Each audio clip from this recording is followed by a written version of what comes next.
As you may have noticed, I'm joined now on stage by Dr. Anne Badenhorst, the Head of Research Program at AHURI, and Dr. Tom Alves, the Head of Development at AHURI, who was our wonderful tour guide yesterday for our international study tour. We're now really at the wrap-up part of the conference. We've had 40 different sessions, close to 200 speakers. There's been a lot to take in, so it's more than I can wrap up on my own. So I'm very grateful to my colleagues for joining me to help with that. I thought I might just start by reflecting on day one and the opening plenary, where Jane Currow really, I thought, offered some interesting provocations, really challenges to think about the wider context of the housing challenges we're all interested in, and the social challenges that underpin them, which I thought was a terrific way to open the conference. Minister Wynne talking about the Victorian program and the very ambitious set of work that he's driving here in Melbourne and Victoria. So a good start to the conference. I then focused a bit on the resilience theme and some of the sessions in that. And on Wednesday, which feels like a very long time ago, there was a terrific session on meeting the housing needs of Aboriginal and Torres Strait Islander households, First Nation households. Some of that included work by Megan Moskos at Adelaide University that AHURI had funded and that was published just this week. Terrific program on what works for Indigenous household support and so on. But also some really interesting work from Homes Victoria on really ensuring that local communities are at the table with government and really empowering communities to be a part of decision making rather than a government-driven, government-owned process, and that real sense of partnership, I think, was a strong theme for me in that session. And I think you were a bit focused on the connection sessions. Yeah, I, of course, was very thrilled to get this one because the easiest one to get, there are so many of us here connecting, enjoying that connecting, seeing people and networking for the first time in what feels like forever, or meeting people in person who we've only seen in a box with a background or their ironing board or whatever. And that we can also have people presenting in a session or listening and asking questions who aren't there, and do an international study tour together, or have a keynote or plenary session with the United States, and have someone from the United States here. I think it's we've been celebrating connecting here, I think, in many ways.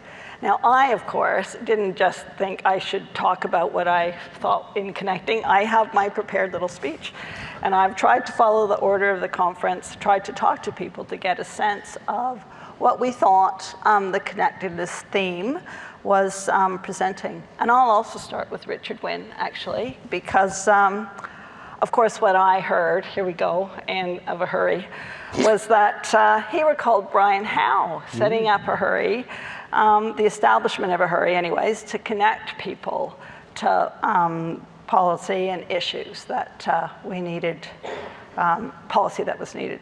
Well, that's how I heard it anyway. He also spoke of treaty in Victoria and government working through the treaty process and aspirations of traditional owners and Aboriginal Victorians.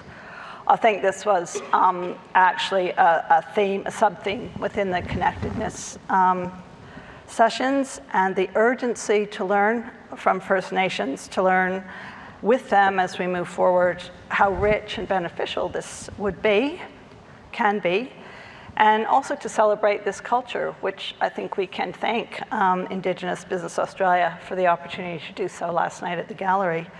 But I think clearly also in this theme, if that connection is going to work, we have a lot more to do. Jane Currow spoke of connectedness, and her message I thought was echoed very strongly through this theme, because she said what connects us is compassion. That I could be you, or despite the diversity, we have much in common, and that we need this connection. We need to start working to forge those connections, not segregate and divide. Her marketing example I thought was powerful. To have a society that connects, we need to change that public conversation and agree on priorities which support connectedness, but equality. And we had a lot of discussion about that, changing the public conversation, I think, through the connectedness theme. Was strongly echoed throughout that in programs and policy development using co-design and co-production is really transforming how we work, and I think bump into your theme there. But and then it comes from a history of trying for participation and collaboration in programs. But this is another way forward. And I quote, I've picked up a few interesting quotes, but that connectedness is respecting privacy, dignity, and independence, which I thought was a pretty important insight. And that we're learning how to work together in this new way and include and understand the experiences of people to inform design. And in those themes, of course, we had the design of buildings, the design of homes as different from buildings, neighborhoods, support services for people with mental ill health or recovery from homelessness, and the design of culturally safe and appropriate housing. Also the design of service and programs, but more importantly, the design of the policies that frame them and how much experience gets to that level of development. And then, at the kind of opposite end of the development, the support for a young person leaving care or housing support for DFV survivors. Much about allowing the voice of experience to be heard, because I was given a message for a hurry for the next National Housing Conference that lived experience is also important in presentations and in conference speakers, as the most powerful moments for me in the sessions were in fact those voices. I heard that message loud and clear, but I would also like to highlight that message to you here who participate in this conference and bring your learnings to share. I thought there was also a very strong message throughout this theme about moving our society beyond welfare thinking. Supply is necessary across private and social housing, and the discourse needs to change. From expense to investment. And a lot of conversation really in the connected, I thought, about how we need to build houses, but build that conversation, and a political will that needs to be built. I heard housing is critical. Yes, the platform, the place for safety and security and for living, and I quote again, but being able to connect to your community, to have a place in your community, is what allows you to live your best life. So we talked a lot about how complex, how services are often fragmented, reflect that lack of understanding. We need resilience, we need to be transformative, change the public discourse, work with our First Nations, measure outcomes to build the argument. But the message that echoed for me was put best by one of the presenters in our session, that connectedness means we must see the person and be kind. I thought that was pretty important. So. I give that now to Tom about how we're transforming to get there. Thanks, Anne.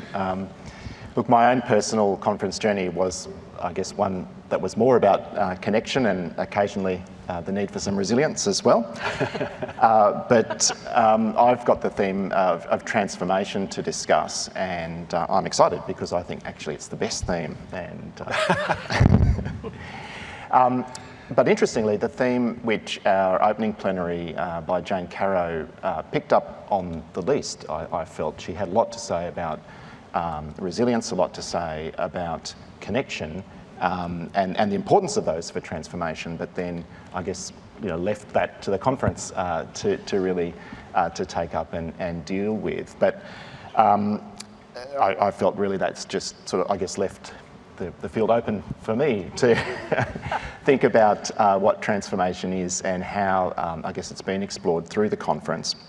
At one level, I suppose transformation it's about change. How do we change things? What needs to change? But thinking more about change is not necessarily a value-laden concept. You can change things for the better, you can change them for the worse. It's more of an open thing. Whereas the idea of transformation, to me, has a positive connotation. It's about change in a direction or change for a reason. And that led me to think about growth potentially as part of that theme. And I guess we heard in Richard Wynn's initial address, growth in social housing and investment in Victoria at least. And we're obviously heartened to hear about growth in that area and in growth in investment in homelessness around the state, not just the state, around the nation in different states, which we heard throughout the conference. But beyond growth, sometimes transformation requires actually that we take stock of what we've got and maybe reconsider what it needs to be, and that might sometimes mean something a bit more radical than simply encouraging something to grow. Maybe it's about rethinking something from the ground up. Maybe it's about actually putting aside some old ways and exploring new ways, reinventing, rethinking things in order to transform them. So I just want to pick up on the two themes that I felt were there through the conference. I'll pick up on one on the first day before I hand back to Michael, and then also one that I heard through the final plenary of the day. But through the concurrent sessions, certainly the ones that I attended on Wednesday and a couple that I heard about as well, the theme of renting came up as a topic of renting came up. And thinking of that, I guess, through the lens of transformation was interesting for me, because what was coming through loud and clear was that there has been, over, as we all know, over the last couple of decades, a real change where renting has become not the transitional tenure that it used to be, but actually an increasingly dominant tenure in Australian housing, one that is the experience of more and more Australian households. And thinking of that through a lens of transformation and the particular sessions that I went to, is that what that brings up in terms of how we need to actually start to reconceive our housing system and reconceive how tenures operate within that, and think from the ground up about where we have a society where increasingly more and more people are renting for longer and longer. How are we supporting that? What needs to change? And we were able to see it from different sides, from the point of view of renters, both vulnerable renters, but also more middle class renters as well. But then also from the side of property management and from the side of real estate, which is the other part of the rental equation, and thinking through some of those issues was really interesting. Final thing I want to say right now is I found the final plenary session on Wednesday really intriguing, the one where we looked at, we had 3.5 economists on the stage talking about Australia's housing system and housing markets, and just, I guess, one of the final take-home points for that, from that for me, concerned a bit of discussion around how housing is talked about in Australian media and how it's presented in public discourse, and maybe the need to transform that and to think, to see that discussion about housing markets and housing as a financial class can have negative consequences in terms of looking at the system more holistically, and maybe the need to transform the conversation in Australian public discourse to be actually a bigger picture about housing as well. Why don't you go on, tell us more about the theme on Thursday? Okay, I will. I'm just going to take a sip of water before I do that. Thanks, Michael. If you'd like me to continue on the theme of transformation, I certainly shall. So on day 2, it kicked off with an international study tour. And I was a bit disappointed because we didn't get, our tour was cut rudely short by the necessity of the ticking clock on the virtual broadcast of our presentations. And we didn't get to really draw out some of the implications and some of the really significance for Australia around that. And that was disappointing to me because having explored some of those issues with those speakers beforehand, and particularly the Viennese speaker who didn't get to finish, I think it's really interesting what they're doing in Vienna. And the last slide of his that came up, which was about the IBA, the IBA International Building Exhibition that they've been running there, around the theme new social housing. There's Vienna, the city with, I think, one of the biggest social housing systems, the most long-running and highly successful social housing systems, certainly in Europe and indeed much of the world, looking at new social housing, how can they transform and innovate from their very high base. And I think it's really exciting what's happening there particularly, and also in Amsterdam and other places. But just I was keen to take that a bit further, and I'm disappointed that we didn't get to do that on this occasion, because I think there's some really interesting lessons that we can get from other places, and particularly the ones we looked at, that can help to inform some of the really significant work that's happening here in terms of new investment in social housing and moves to really grow the community housing sector. And that's the other theme I wanted to pick up, I guess, in terms of the discussion around transformation that took place on Thursday amongst our local audience. Was, for me, moving from, I guess, what I'd seen as a rental focus the day before to a focus in day two around the transformation theme on social housing, so both our public housing systems and the community housing sector. And I was really inspired by Luke Bosch's contribution, Luke from our conference partner, Homes Victoria, talking about the need within public housing and social housing provision at a state level to actually reinvent the system, really. It's not just about, pumping more into the system. Obviously, it does need an injection of a few things, but actually part of that has to be quite a radical, root and branch, I think he said, rethink of the system. And I know that people, not just from Victoria, but from other states, are doing that thinking as well. And so that was, I think, one of the key sort of transformation points that was made. And then I think maybe it's in that same session, a bit of a discussion between Rebecca and Adrian around community housing that I felt was quite fruitful in that plenary. But then I feel some of those ideas were explored then in a number of the concurrent sessions yesterday around the financing of community housing and the growth of the community housing sector.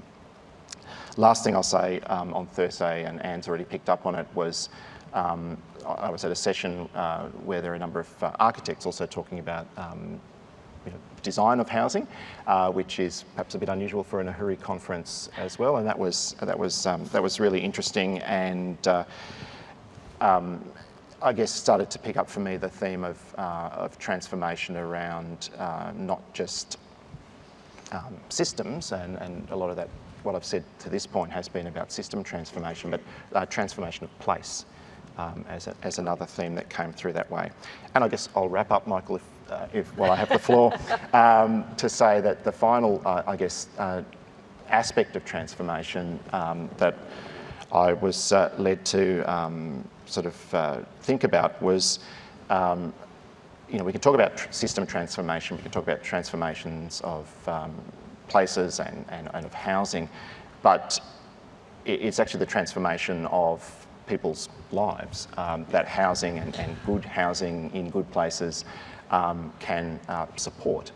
And so I want to finish, I guess, on that point and echoing what Anne said too around hearing the voices of lived experience. For me, a couple of the sessions that I went to that included people with experience of housing vulnerability, and then of being housed or benefiting from housing intervention, that hearing those transformative stories, I think, was probably the most inspiring part of the conference. Thanks, Tom. And you haven't so much given me a segue to work with as said exactly what I was planning to say next. I think one of the really strong elements of the resilience theme over the last couple of days was that lived experience element. And there was a session yesterday afternoon on ageing and insecure housing that really focused on lived experience, talking about 1 in 3 women not having superannuation, and looking at design solutions, building solutions based on people's lived experience and really drawing from those experiences in developing those programs. I also went to a session on housing and health that featured some citizen science work, photographs of people's rental housing, that quite extraordinary conditions, some of them, that in need of attention. And so a really strong theme, I think, throughout a lot of the sessions was the importance of people at the centre of what we're doing. I think it's time to bring it to a close now, though. We're all a bit conferenced out. We're not used to doing this anymore. It's been quite intense, actually, being amongst hundreds of other people again for the first time for many of us in a couple of years, really, since Darwin. So it is time to bring the conference to a close, and I will keep my remarks brief because I'm sure those of us who are here in the room are eager to get out into the warm Darwin-like weather we're having at the moment. And I particularly want to thank our virtual attendees who've been watching many of these sessions remotely, engaging and asking questions and providing comments through the app, and have really participated very strongly and actively, and I thank them for that and hope it's been beneficial. I'm also looking forward to seeing some of the sessions that I didn't get a chance to get to.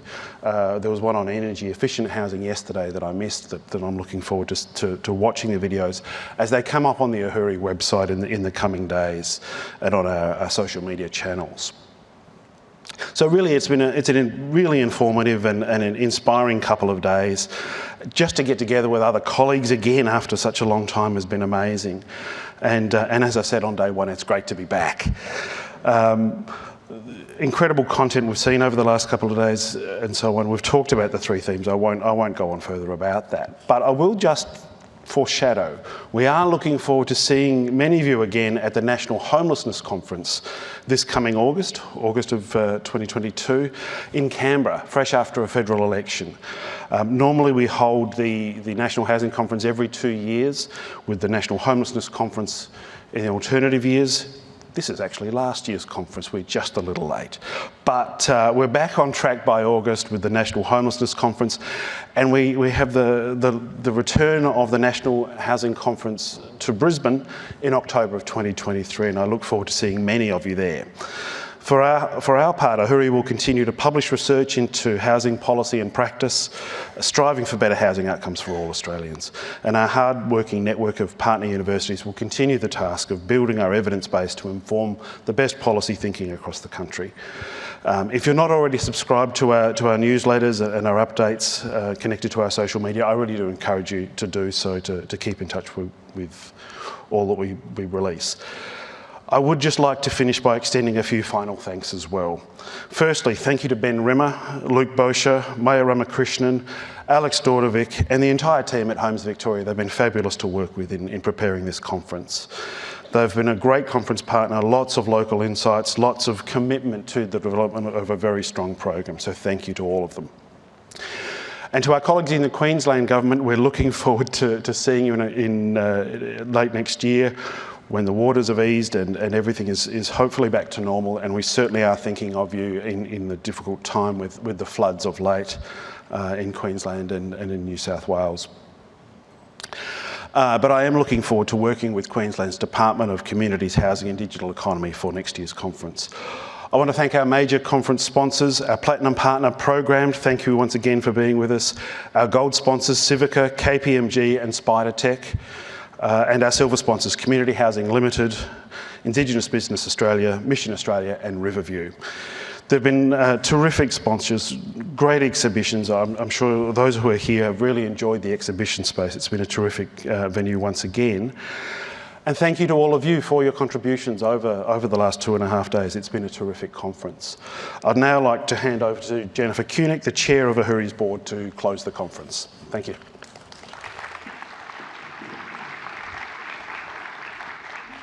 Thank you, Michael, and I've just wiped out half of my speech because it'll just be repeating the words of Michael thanking so many people involved in this conference, and also the wrap-up. I've just scrapped a whole other paragraph because you did that so well.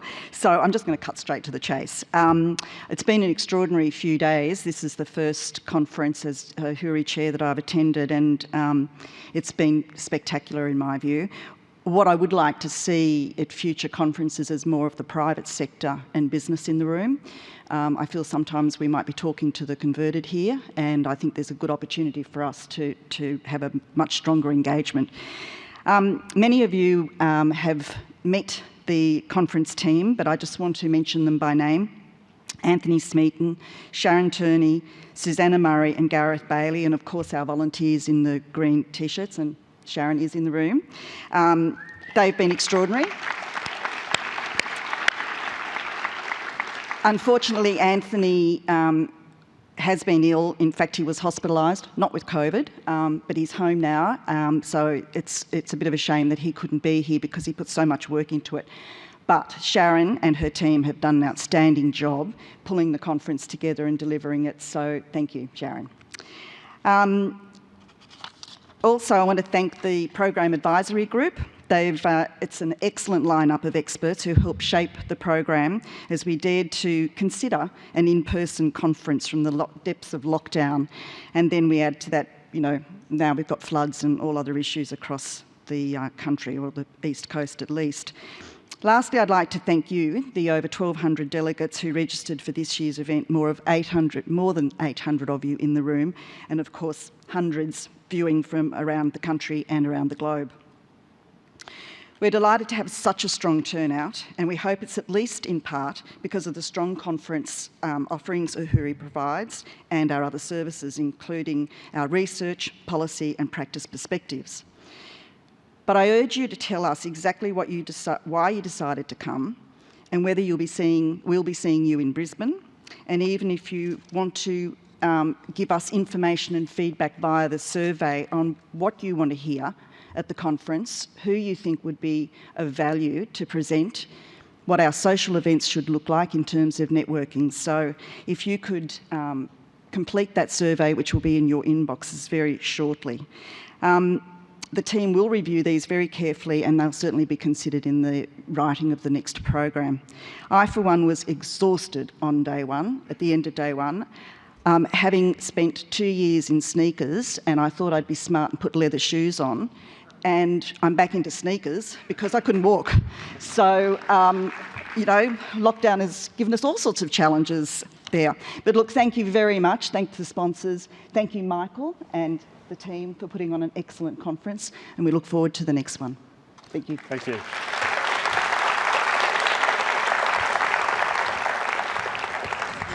For those of you who are in the room, we'll have brunch just outside at the Boat Builders Yard, and we look forward to seeing you there in a few minutes.